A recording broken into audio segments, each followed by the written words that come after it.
Hi everybody, welcome to episode 6 of Radio Europa. My name's Laura, I'm one of the editors and a writer at Defend Europa, and we're a little bit thin on the ground today. There's just me and Boris, but we thought we'd do a bit of an informal episode and just have a bit of a chat about a couple of issues. So I'm with Boris, who's from Croatia. He's been on the show once before. He's one of our writers. How are you, Boris? I'm doing very well, thank you. I've been trying to write a lot of articles, and between that and studying, I just have to find time, really. Yeah, you've been putting out a lot of content, recently. Sometimes maybe 3 articles in a day. How are I you finding know, I time to know. do that? Well, I basically do it either before I have to study or after, but with all that's going on, it just never feels like I'm doing enough. Oh, you're doing more than enough. But yeah, I totally know what you mean, because a lot of us have got full-time jobs, and then we do Defend Europe on the side, so it is pretty busy at the minute. Did you Yeah. catch the the Ramspal live stream last night that I went on? Oh, I watched it from start to end. How do you think it went? I think it went very well, yeah. Everything was great. There was that little Wi-Fi issue, but after that, everything was smooth and interesting. Yeah, I was so nervous because it's the first time that I've ever done anything like that, and my internet connection went down. So it's just like the show must go on. So I just carried on. But then when I came back, my picture wasn't there. So I was Yeah, yeah, I was talking, but it wasn't showing me. But yeah. Because from the start, I was watching it and keeping a track of the comments, the live comments. And when you rejoined, everybody was asking, "Where's Laura? Where's Laura?" And I had to explain like 50 times, "She's there, but the picture isn't there." Blah blah blah. yeah, I got all good feedback for it. So it's it was a good first attempt, I think. I Okay, think so too. Yeah.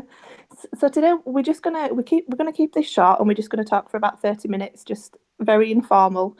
And Mm. one of the things that I'd like to talk about is doxing, because it's something that's been on my mind a lot for the last couple of months, personally, but obviously a lot of other stories as well that are out there.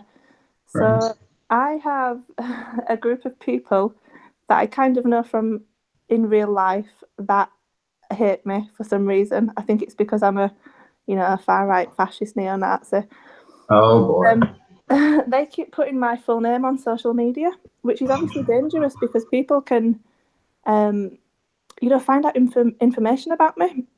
And we're living in an era where stating facts is hate crime, so we have to be very careful. So I've been asking myself, is it a risk for people to have their names out there and their faces out there, and how can we minimise this? Because in Britain, for example, we have the Communications Act of 2003 and Section 127, which is about sending electronic communications which are grossly offensive. Yes. Sorry, I have a bit of a cold. Lots of people are getting in trouble because of that line in the act. Like, for example, Alison Shablow's got in trouble for it. And I think that's what they got Count Dankula for as well. He got an £800 fine for it. Yeah, yeah, that's exactly what they used to make his joke. Well, to try to put him in jail for his joke. Yeah, and I have a friend as well who he wrote a joke on Twitter about Hitler, and it was an offensive joke. It wasn't to everyone's taste, but he just basically wrote this joke on Twitter, and then a couple of months later, the police turned up at his house, and he went to court, and he was charged with this line from the act, and he got community service and a fine just for writing a joke on Twitter. So, Oh boy, I guess he forgot to go to the police and get his jokes license. yeah, yeah. So there's been a couple of other cases as well. Do you remember Holly Naylor, the Scottish girl who? Yes, yes. Yeah, That she. was. Do you want to say? Do you want to Oh tell yeah, me? yeah. I'll say what I can remember from it. I was it happened. Just it just really came out of nowhere. It was she tweeted something about the royal wedding, I think, and it was basically, I'm paraphrasing. but this is about roundabout what she said. She said it's wrong for a mixed race American divorcee actress to marry into the British royal family, and she said that was an unpopular opinion, and basically it was a bit of a shitpost, to be honest, just a bit of a joke because she's what, 14, 15 years old, but that tweet blew up, and I remember this one check mark on Twitter, some journalist, or I don't even remember who, but it was a guy, he was about 40 years old or something, and he quote tweeted her and said, your dad should have pulled out. And I mean, it's just so ridiculous. Yeah, it was Scotty T, who I don't actually know who he is, but he's some sort of celebrity that was on some reality show. And he called her the C word as well. And she's yes. Mm-hmm. It's ridiculous. A 40 something year old, basically an older man, just being an asshole to a teenager. It's just funny, to be honest. And the comments underneath her tweet, when she tweeted that opinion, there were thousands of comments underneath, and people were going on her social media, on her Facebook, and getting her address and her pictures of her family and her school, and posting it under her tweet. And this is a platform where paedophiles operate, and she's a child, and anybody could have got her personal information. Yes, there's a dark underside of Twitter, where pedophile accounts and stuff like that, and it's today in the information age, it's very easy to find information on people, and few people know how to hide their digital footprint. So it's very easy for, say, with a Twitter profile picture, it's easy to say, do an image search on that, and many people use the same picture all over the place. And so perhaps Holly used the same picture on her Facebook account, and through that's one way that people can easily dox themselves. Yeah, and obviously the other big case was Andrew Dodson, which I know isn't he's not based in Europe. Yeah. But can you explain what happened there? Sure. Well, this happened a few weeks ago now, but at the time it was a very big deal. And just to say that Red Ice has an excellent and really beautiful video about him. It's called In Memory of Andrew Dodson. So if people want to know everything exactly in detail, this is a great summary and a beautiful, bye-bye message. So Andrew Dodson was a graduate he was a young man from Arkansas who attended Charlottesville in America. And what happened, since Charlottesville, a lot of mainstream journalists have been trying to dox everyone involved and to try to get their personal info out there and have people shame them and get them fired, get them unemployable, to show them that even though they're in America, they do not have a right to voice these controversial opinions. So what happened specifically to Andrew, he was doxxed by a guy called Logan Smith. Now, Logan Smith runs a Twitter account called Yes, You're Racist. And on this account, he spends his time trying to dox the vast majority of his doxing cases are right-wing people. And he uses any excuse to call them racist. And so he was the one who doxed Andrew. And when Andrew got doxed, he got thousands of death threats online, and his family was being phoned up, and mail was sent to them about death threats, of course. His school was called, his university was called, he was fired from his job. And this guy, Andrew Dodson, he was a pretty incredible guy. He was a university graduate, and he graduated in electrical engineering. And he had a few high-profile jobs. He was into clean energy. He was a scientist. He wanted to create a better, more cleaner world for everyone.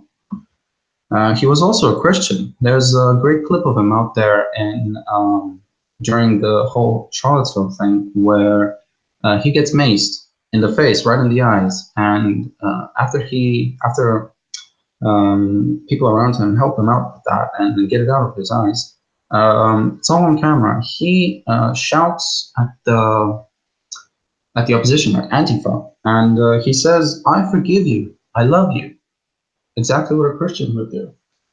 So this idea that the left is trying to perpetuate, that all right-wingers, and especially our kind, identitarians and people who speak out against the Great Replacement, the left is trying to paint us as xenophiles, homophobes, everything, all those isms, everything bad under the sun. And especially in Andrew's case, that was not the truth. So to conclude, what happened to him after all of these death threats, after losing his job, after his family being under a lot of stress from this, he took his own life. And we could call him a casualty of this culture war, not even culture war, this fight we find ourselves in. His situation, what happened to him, that could happen to anyone. But what we've got to remember is we just have to stay strong, and we have to find strength and support among each other. Yeah, and the one of the most sickening things about this story is just people from the left on social media saying that he deserved it, and so what, he was Nazi scum and stuff like that.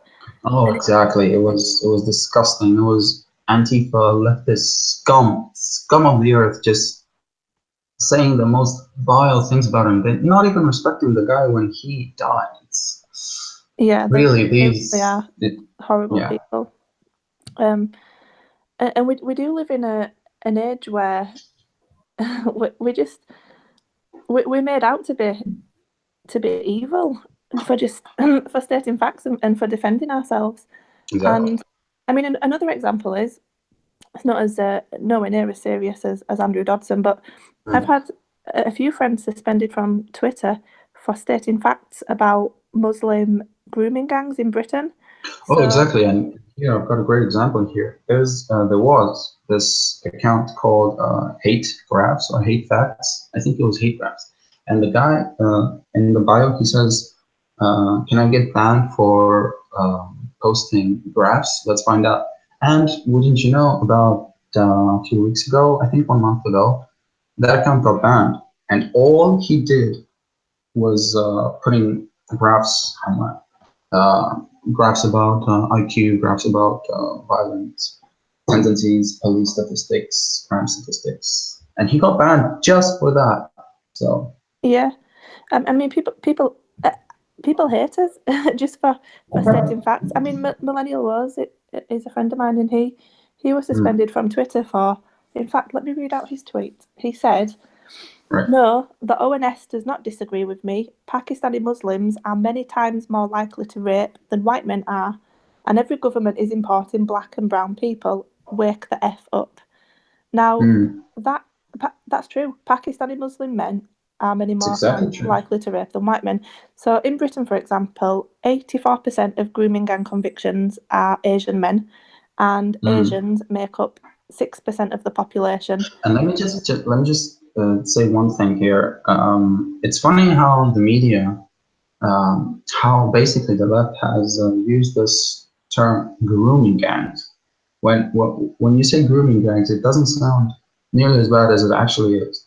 The real way we should be calling them is pedophile, murderous, rapists. And that's the nicest way we could talk about them. Yeah, so that's just one. The child rapists, that's what they are. But they're overrepresented by 1,400%. So I mean, Woz was completely right with that, and he got suspended for stating a fact.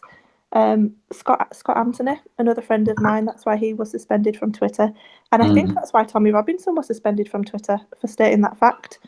So I think so, yeah. there is an attack on us at the minute, and we need to be careful. If I could go back and start again, then I would not use my real picture and real name, but it kind of feels like it's too late now. Because you don't use your real picture, do you, Boris? On Twitter, no, but I'm going to make one that's it will be one with a cap on, so just my account looks more legitimate. But yeah, the thing about an online presence and speaking our minds out as we are is the thing that worries me is well, I'm not worried about myself because I can take care of myself. But what worries me is someone potentially finding out my address and coming after my family. That worries me. And that's a really, really big reason why people self-censor these days. Yeah, and I'm torn because I don't think that we should have to hide for perfectly reasonable views. But then Of if it's course. putting your family at risk, what do you do? Yeah. Well, we have to be careful with that digital footprint and not reveal any unnecessary information. Yeah, I mean, some of the things that we can do is don't use your full name. I think that's wise.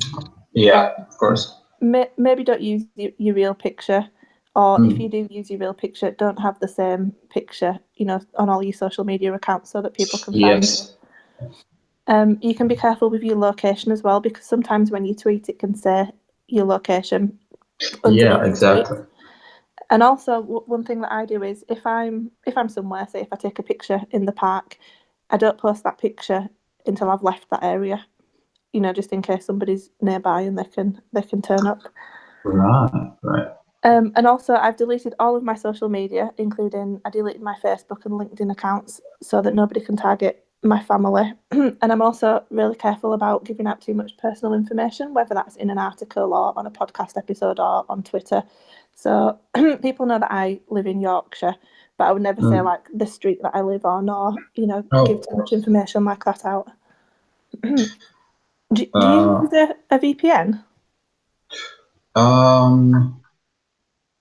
Kind of. I There's this VPN that I am going to start using when I gather enough money. It's called Virtualshield. This one American identitarian, he talks about it all the time in his videos. Virtualshield. It's as far as VPNs go, it's a very good one. So what I do is I of course delete cookies, but I also use VPN browsers. So. Okay, well maybe we could put some information under this episode on YouTube in case people want to look into that. Yeah, because I am torn. I don't think that we should have to hide for perfectly reasonable opinions, but I just think we need to be taking more precautions, really. And it's something that's been on my mind a lot over the last few weeks because, as I said at the start, that there are these people that hate me for some reason, and they're trying to get me in trouble. So I think we need to be more careful. Of course, yeah. Well, that's the funny thing is I see online a lot of basically anonymous profiles who complain that there's not enough real world representation among the movement.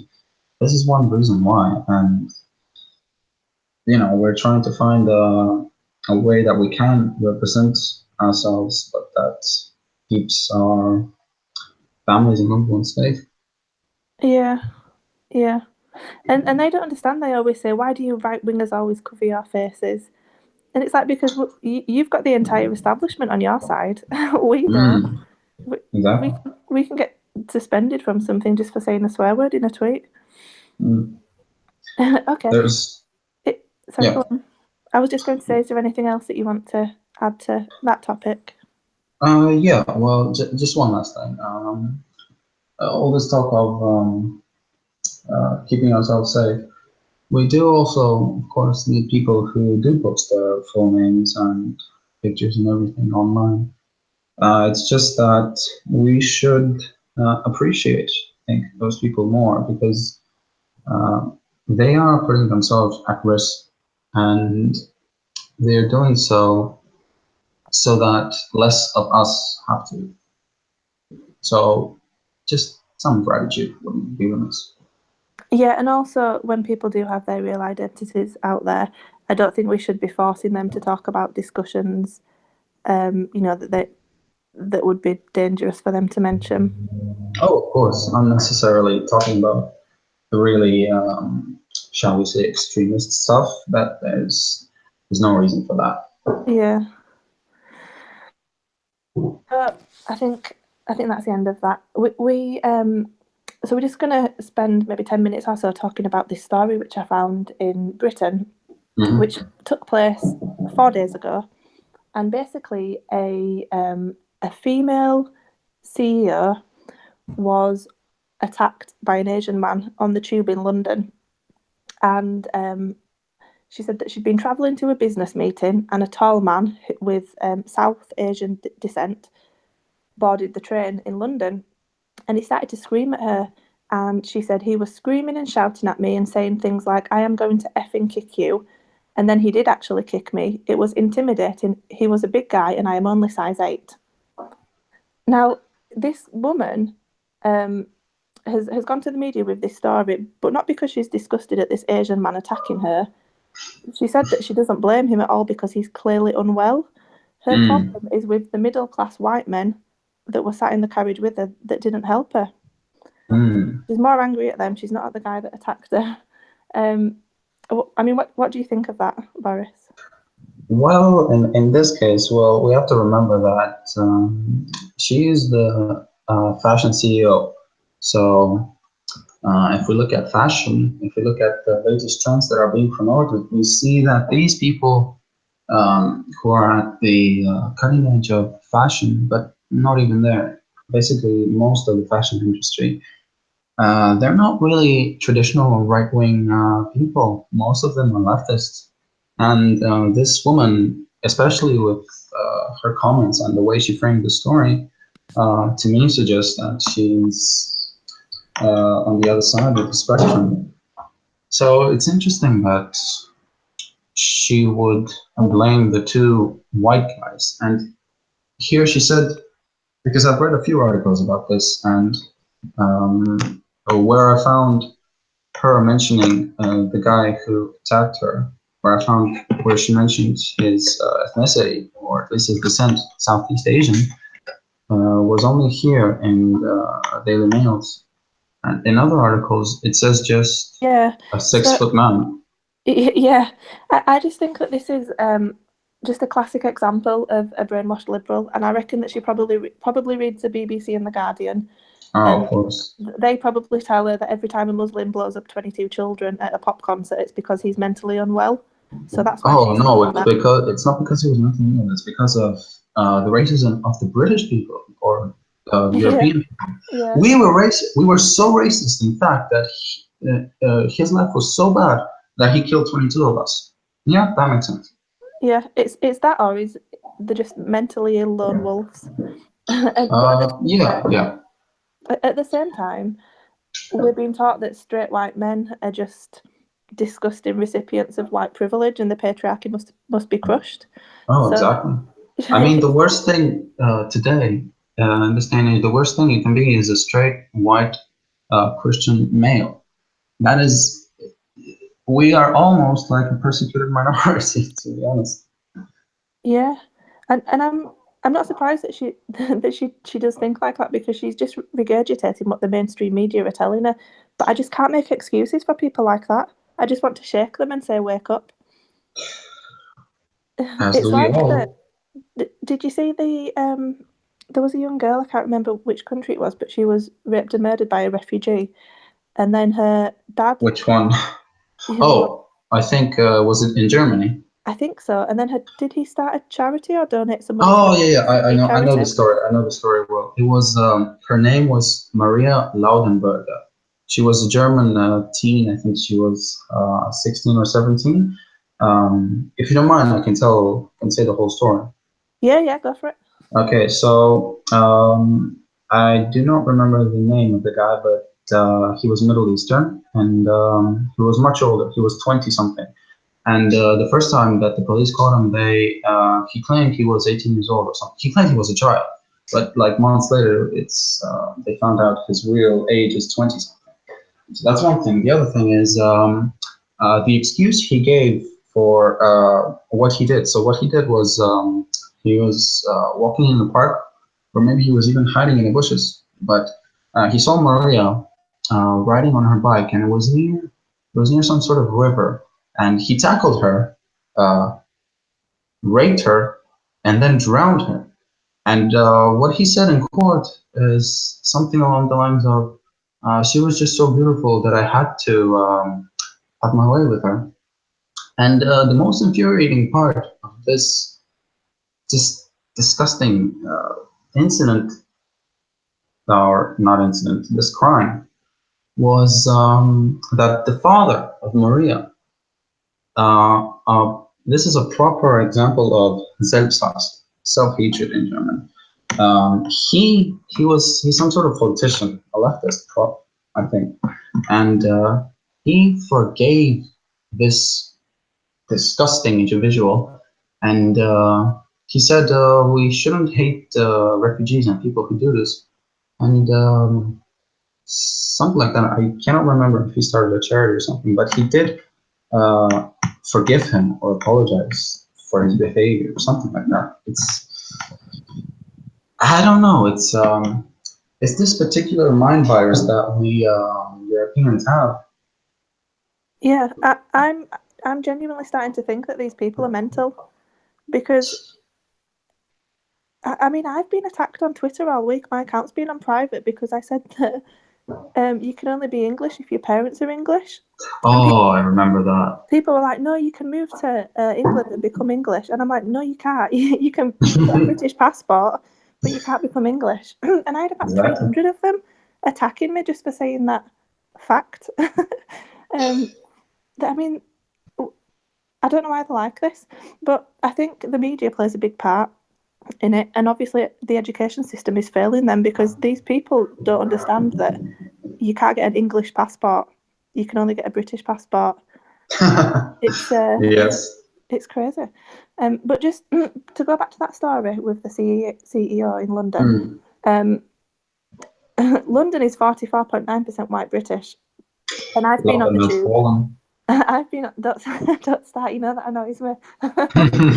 But I've been on the tube. I was on the tube this week, actually, on Tuesday, and there's not many white people on the tube. Now, I wasn't there in this situation, so maybe it was full of white people, but I'm guessing that it was probably full of people of lots of different ethnicities, and it was rush hour that she was on the tube, so it will have been. But it's interesting how she targeted the two white men and said, "Why didn't you two help me?" Oh, of course. Well, just statistically looking at the thing, at London, if 44% of people are white, so that's a minority capital, then statistically it's very unlikely that the carriage she was on is full of white people. And to me, the reason she called out those two guys is just so she could virtue signal. It's like, oh, look at those cowardly white men. Yeah. And do you know, I'm not making excuses for them, because they should have defended her. Oh, of course. I mean, I'm a woman, and I would have gone and defended her. Exactly. But I guess that they were probably, worried about maybe being called racist or the court not sticking up for it. It's no excuse. They should have gone and defended her. But of course. But yeah, it's just interesting how they're the bad guys again, aren't they? The white men. Of course. Well, I mean, if police refuse to persecute criminals of non-native descent in Europe, then it's kind of understandable that regular people wouldn't either. I'm not excusing it. I'm just it's just a potential reason why. Yeah. you can kind of understand how they were thinking, even though it's not acceptable.